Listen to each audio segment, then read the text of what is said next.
तो भाई लोग कैसे हो। आज मैं आप लोग के लिए लेके आया हूँ नीलमणि। चलिए कहानी स्टार्ट करते हैं। प्रत्येक वर्ष की तरह इस वर्ष भी सूर्यनगर दुल्हन की भांति सजा था। महल के विशाल मैदान में राजा सूर्य सिंह का जन्म दिवस समारोह मनाया जा रहा था। इस शुभ अवसर पर विभिन्न प्रतियोगिताएं आयोजित की गई थी। मंगल सिंह जिंदाबाद, आ जाओ प्यारो, तुम दोनों से ही निपट लूंगा। मंगल सिंह बचो, मंगल सिंह। एक के बाद एक सभी प्रतियोगिताओं में जिसे हर बार विजय प्राप्त हुई थी वह था मंगल सिंह। भड़ाक, ओह! सांड क्रोध से गुर्राते हुए मंगल सिंह पर पुनः झपटे। ओह, अब तुम्हें कौन बचाएगा रे? कमाल का बलशाली है युवक। अपनी संपूर्ण शक्ति एकत्रित करके मंगल सिंह ने अपने हाथों को तीव्र झटका दिया। अब आएगा तुम्हें भी मंगल से टकराने का मजा। हा हा हा हा।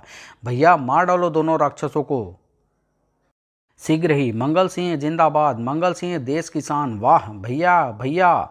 चारों ओर से लोग विजयी मंगल सिंह की तरफ हर्षोल्लास से चीखते चिल्लाते हुए लपक पड़े। महामंत्री जी, मंगल सिंह को पुरस्कार हम स्वयं प्रदान करेंगे।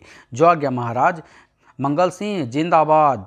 चलो मंगल सिंह, महाराज स्वयं तुम्हें पुरस्कार देंगे। आहा, महाराज को मेरा प्रणाम। ओह, आओ मंगल सिंह, वाह कमाल कर दिया तुमने। तुम्हारा युद्ध कौशल देखकर हम स्वयं दांतों तले उंगली दबा बैठे। ओह आह, यह प्रशस्ति पत्र हमने स्वयं तुम्हारे लिए अपने हाथों से लिखा है। और अचानक विक्षिप्तों की तरह ही चीख पड़ा मंगल सिंह। राजा वीरशल्य, दुष्ट नीच, तो आखिर मैं तुझ तक पहुंच ही गया। शायद तूने मुझे पहचाना नहीं। वीरशल्य, मैं चक्रमणि हूँ, तेरा काल, तेरी मौत। मंगल सिंह, यह क्या बकवास है? मंगल सिंह ने राजा की गर्दन दोनों हाथों से पकड़ ली। क्या बक रहे हो तुम? ओह उफ। तो तू मुझे भले ही भूल जा कमीने, लेकिन मैं तुझे कभी नहीं भूल सकता। आज हाथ लगा है तू मेरे, गिन गिन कर बदले लूंगा मैं तुझसे। राजा वीरशल्य, जीवित नहीं छोड़ूंगा तुझे। ओह आह सैनिकों। यह सब इतना तेजी के साथ हुआ कि किसी को कुछ भी सोचने समझने का मौका नहीं मिला। लेकिन शीघ्र ही स्थिति की गंभीरता को देखता हुआ महामंत्री चीख पड़ा, सैनिकों खड़े खड़े मुंह क्या देख रहे हो? पकड़ो उस शैतान को। महाराज पर आक्रमण, पकड़ो दुष्ट को, जान से मार डालूंगा मैं तुझे हत्यारे। भैया उफ। सैनिकों ने मंगल सिंह को पकड़ लिया। छोड़ दो मुझे, ये मेरी बहन नीलमणि का हत्यारा है, मैं इसका खून पी जाऊंगा। आह, महाराज पर हाथ उठाता है, खत्म कर दो इसे, गर्दन उड़ा दो दुष्ट की। उफ। यह दृश्य देख रहे हजारों लोग क्रोध से पागल हो गए। महाराज का दुश्मन, मार डालो मार डालो। मंगल सिंह मुर्दाबाद मुर्दाबाद।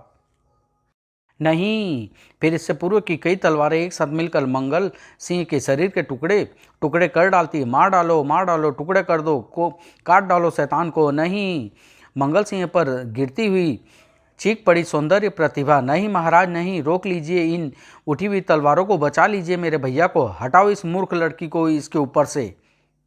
आह नहीं महाराज, रोक लीजिए इन्हें। मंगल सिंह ने आखिर ऐसा क्यों किया? इसके पीछे क्या रहस्य है? हमें पता लगाना होगा। उड़ा दो इस शैतान की गर्दन। ठहरो, हमारी आज्ञा के बिना एक भी तलवार मंगल सिंह को न छू सके। इसे हमारे विशेष कक्ष में पहुंचा दो महामंत्री, हम इससे कुछ पूछताछ करना चाहते हैं। लेकिन महाराज, इसने हमारी आज्ञा का तुरंत पालन हो। जो आज्ञा महाराज।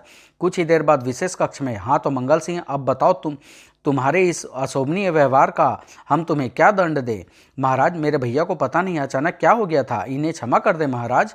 हम मंगल सिंह से पूछ रहे हैं। लड़की, बताओ मंगल सिंह, हम एकाएक तुम्हारी निगाहों में राजा सूर्य सिंह से राजा वीरशल्य कैसे बन गए?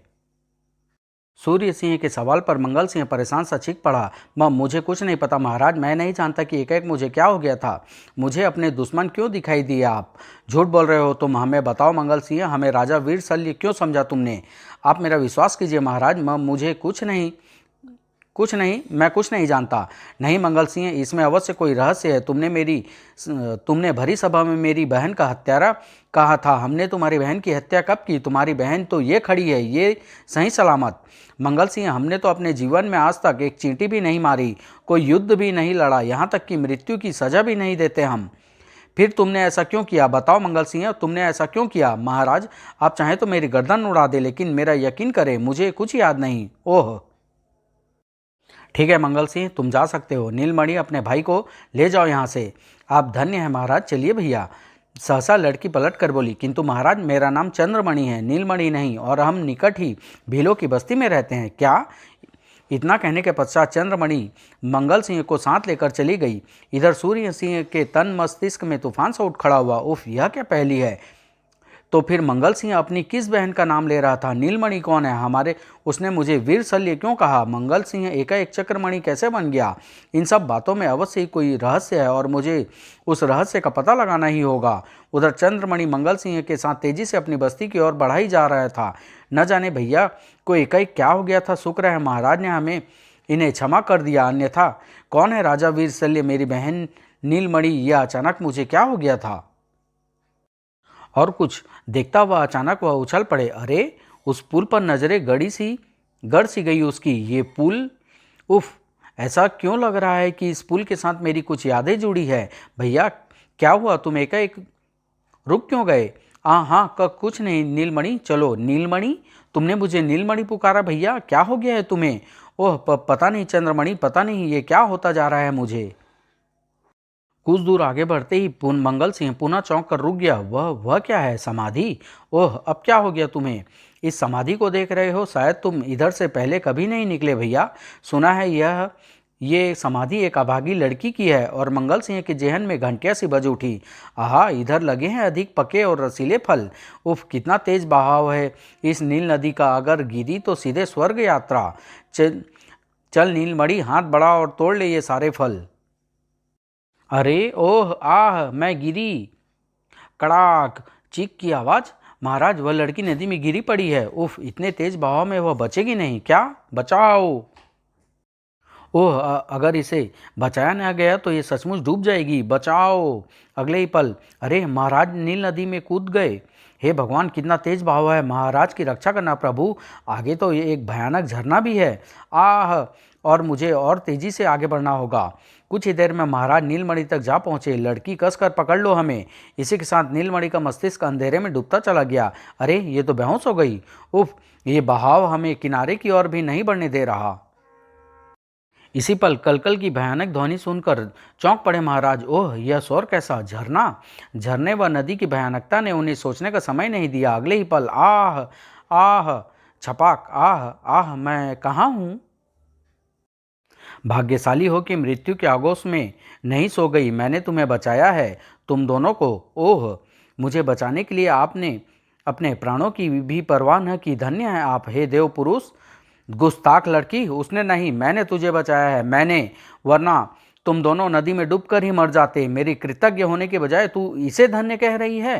क्रोध न करे रिसीवर, किंतु ये सत्य है कि मुझे बचाने के लिए इन्होंने अपने प्राण संकट में डाले। अच्छा, ये लेप इसके माथे पर हर 6 घंटे पश्चात लगाती रहना। उम्मीद है ये जल्दी होश में आ जाएगा। फिर तीसरे दिन, आह, ओह, इन्हें होश आ रहा है। कुछ ही देर में राजा ने आंखें खोल दी। तुम? जी, मेरा नाम नीलमणि है। ओह, मेरा माथा बुरी तरह से जल रहा है। माथे पर औषधि लेप लगा है। आप इस लेप को लगाने के बाद भी पूरे 3 दिन तक बेहोश रहे हैं, किंतु शुक्र है कि आपको होश आ गया। 3 दिन तक मैं बेहोश रहा? क्या तुम 3 दिन तक मुझे मेरी सेवा करती रही? अपने प्राणदाता की सेवा तो मैं 7 जन्म भी कर सकती थी। ये जीवन आपका ही है स्वामी। ओह नीलमणि, तुम रूप व सौंदर्य की ही नीलम नहीं बल्कि हृदय की भी कंचन हो। स्वामी, क्या आप अपना परिचय नहीं न देंगे? क्यों नहीं नीलमणि, मैं इस देश का राजा हूँ। राजा वीरशल्य नाम है मेरा। नीलमणि, शायद ईश्वर की यही मर्जी है कि हम दोनों विवाह सूत्र में बन जाएं। बोलो नीलमणि, क्या तुम करोगी हमसे विवाह? ओह महाराज, मैं धन्य हो गई। नीलमणि, तुमने हमारे दिल का बोझ हल्का कर दिया। नीलमणि, हम आज ही इस पवित्र नील नदी को साक्षी मानकर गंधर्व विवाह करेंगे, क्योंकि तुम इसी की तो देन हो मुझे, नील नदी की नीलमणि। नीलमणि भैया, नीलमणि, कहाँ कहाँ नहीं ढूंढा मैंने तुझे, कहाँ खो गई थी तू? भैया, आज अगर ये ना होते तो आपकी बहन शायद जीवित न बचती। अरे महाराज, आप? नीलमणि ने सारी बातें कह सुनाई। और फिर नील नदी के किनारे ही दोनों ने गंधर्व विवाह कर लिया। तब चक्रपाणी, मैं नीलमणि को अमानत के रूप में तुम्हारे पास छोड़े जा रहा हूँ। भीलों की बस्ती में हमें आपके लौटने का इंतजार रहेगा महाराज। चलिए महाराज, कुछ दूर तक मैं भी आपके साथ चलता हूँ। मैं शीघ्र ही लौटूंगा नीलमणि, मैं आपका इंतजार करूँगी महाराज। राजा के जाने के बाद लड़की उस युवक को होश आया। रिसीवर, आप? वे तो चले गए रिसीवर। क्या? हाँ रिसीवर, लेकिन वे शीघ्र ही लौटेंगे। हमारे गंधर्व विवाह हो चुका है, हमें आशीर्वाद दीजिए रिसीवर। यह सुनते ही सन्यासी क्रोधित हो उठा। ओह, क्या तूने उसे हमारे विषय में नहीं बताया लड़की? जी भूल हो गई रिसीवर, क्षमा करें।